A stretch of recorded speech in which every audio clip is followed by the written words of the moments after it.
Well, Phil, let me turn to you now. Can you give me a day in your life and how Isaac might help you? Well, after we installed it, it was very early on to see how we would be able to use this. Very few, very quick rundown, just find a user. We really looked at how we could use that in the field.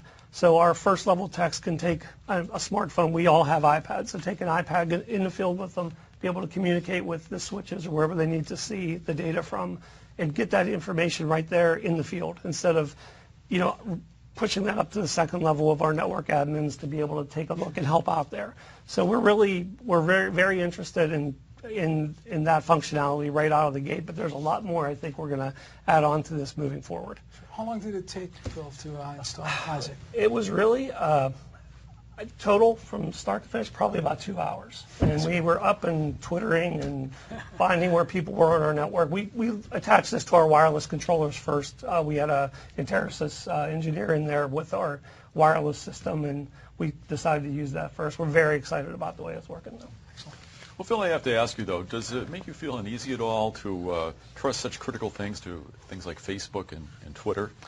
I would say we're an early adopter, so I'm always on that little edge there. But I think that the security that we've seen with our Enterasys network has really settled me a lot. But I think Vala would probably answer that a little bit and add to that a little bit more. I'd be glad to do that. I'd be glad to do that.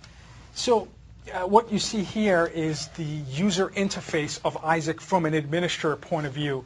And I'll be talking to the various components of the user interface. Again, Isaac is a social media interface to our network management suite.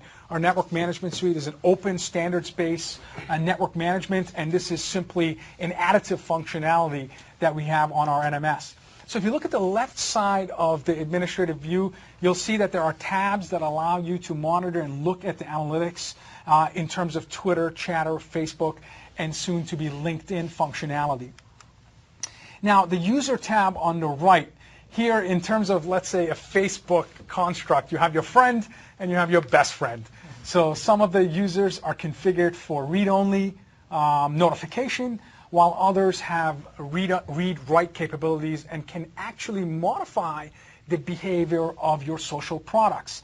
The icons there show you the different privileges that you have, and it is important that you configure your trusted user separate to how Twitter and Facebook and Chatter have defined your trusted users, and I'll get to that shortly. So as I mentioned, we're using Facebook and Twitter as a scratch pad, so none of the conversations that take place are permanent data store. We do erase the conversation based on a user-defined time frame, but as far as compliancy and auditing, all our customers want to make sure that they maintain historical information in terms of all the inbound, outbound social messages that communicate between the administrators and the machine. So we have an auditing function that looks at timestamping every inbound, outbound, and we use this auditing function for anomaly detection and signatures and IPS technology that enables us to make this a more robust solution. The next tab you see is the command tab. And here it's important to know not all commands are equal. There are certain commands that are more complex, more controlling of the infrastructure.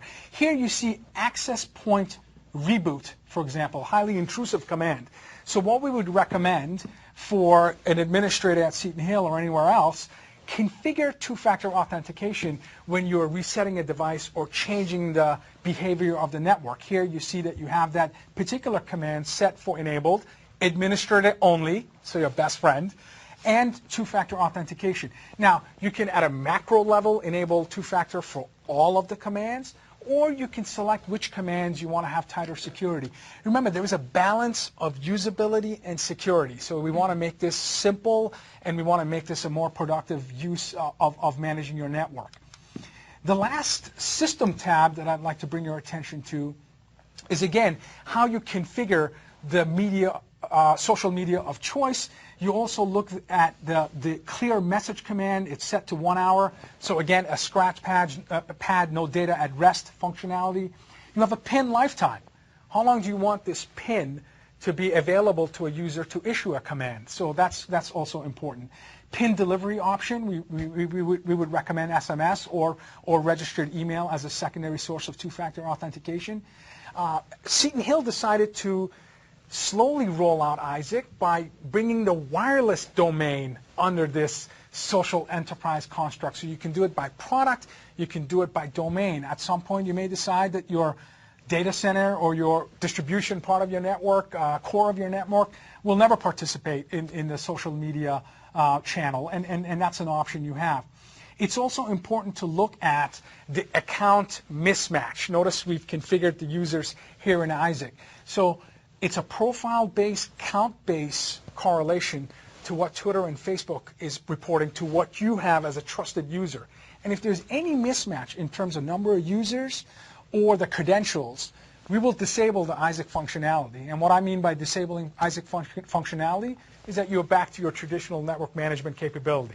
So again, think of this as orthogonal and an additive capability that we deliver.